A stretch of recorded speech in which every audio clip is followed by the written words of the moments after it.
When I strip away distractions, my thoughts and feelings flow like ripples in a koi pond. There is an art to blocking distractions. One of my favorite writing tools turns my computer screen into a blank text area. I'm not tempted to edit while typing because there is no edit button. There are no buttons, so I have no choice but to type. Words roll onto my document easier because I am not multitasking. When we are focused on nothing but the task, our energy floats higher, longer. We enter a state of flow and we glide in the direction of our dreams. This is a video about squashing fatigue and increasing your energy so you can get where you need to go. Let's grab a coffee with legendary stoic Epictetus and crush fatigue. To achieve freedom and happiness, you need to grasp this basic truth. Some things in life are under your control and others are not. Epictetus. When we are rattled by multiple streams of information, we feel overwhelmed and out of control. Fatigue creeps in, and a nap or an argument feels like our only option. Epictetus reminds us how we can escape information overload by knowing what's in our control.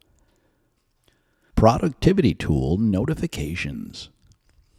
Productivity tools such as Slack, email, Jira, and Trello claim to make us more productive. But notifications from these tools take us off course. These notifications hijack our energized focus. This hijacking of your focus is called context switching, because our brains experience a jarring change from the energized focus at what we were working on to something else. Studies done on software engineers have shown that it takes at least 20 minutes to recover from context switching, often longer. We fall behind. Imagine productivity tool interruptions happening multiple times per hour. With that much context switching, it's easy to see why we feel stress and fatigue. Social media notifications. Social media apps also overload us with information and cause context switching. Social media algorithms spoon-feed us content that we predictably react to. Emotions get triggered, and the inertia to switch back to our task causes more fatigue. So why do we consistently go back on social media? Notifications take us there, and dopamine makes it fun. The reward system in our brain is triggered when we receive a like or a reply on social media. This reward system releases a feel-good chemical in our brains called dopamine. And for 20 minutes, world peace is achieved, and we are loved and we are relevant. However, dopamine can also be triggered when you complete a task. When dopamine is triggered by task completion, we are nudged one step closer to our desired outcomes. Turn off social media notifications on your phone and on your laptop and get your dopamine hits from making progress towards your dream. Mainstream media. The news purposely overloads us with information that invokes fear. There was a time when news was more dry facts, less opinion. But advertisers make more money from over-sensationalized bad news. When we limit our news intake to less than 10 minutes per day, it's easier to feel peaceful and productive. Fatigue melts away and our creative juices flow. Dodging catchy YouTube thumbnails and clickbait headlines is an art form. But legendary stoic Epictetus reminds us that we can control what information we consume. YouTube feeds us more of what we recently watched. So click less news and click more how-to videos that are related to your dream life. Turn off all smartphone notifications. Instead, check your phone a couple times every half hour or every hour. You'll be more than responsive enough. Create a priority list. What moves the needle? What is the most important action you can take today that gets you closer to your dream? It's usually the hardest one.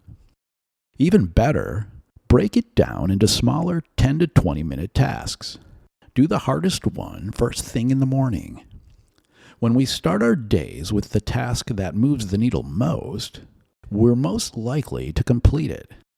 If the most needle-moving task has to do with writing a blog post or a YouTube script, your focus is on painting a picture with words first thing in the morning instead of watching gloomy news headlines.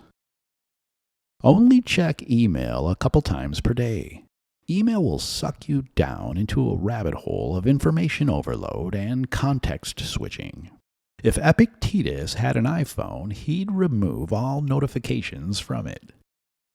Don't let your phone be your boss. Be the boss of your phone. You are in control of technology. Technology is here to serve us, not the other way around. Take breaks. Take a lot of breaks. Take as many breaks as you can get away with. I walk away from my computer at least 2 times every hour, sometimes more. If you are in a state of flow, then ride the wave and get the work done. It's enjoyable, but no need to force it. Quick breaks will help you get back into a state of energized focus.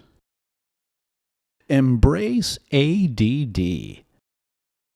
Embrace that you probably have some degree of attention deficit disorder. We now live in a culture of bite-sized content, so break your tasks down into bite-sized chunks. For example, if you are a writer, your task is to type words for 5 to 10 minutes, even if you think they suck. If you're a coder, your task is to code for 10 minutes, to write one simple function. We create momentum with bite-sized chunks, and we often end up in a state of flow that lasts for hours.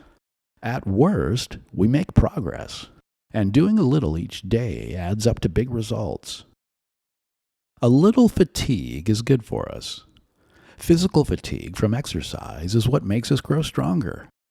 Mental fatigue from focused study is what helps us work better with complexity. Breath work or meditation. Breathwork and meditation are effective ways to fight fatigue, especially if you do the breathwork first, then ease into meditation.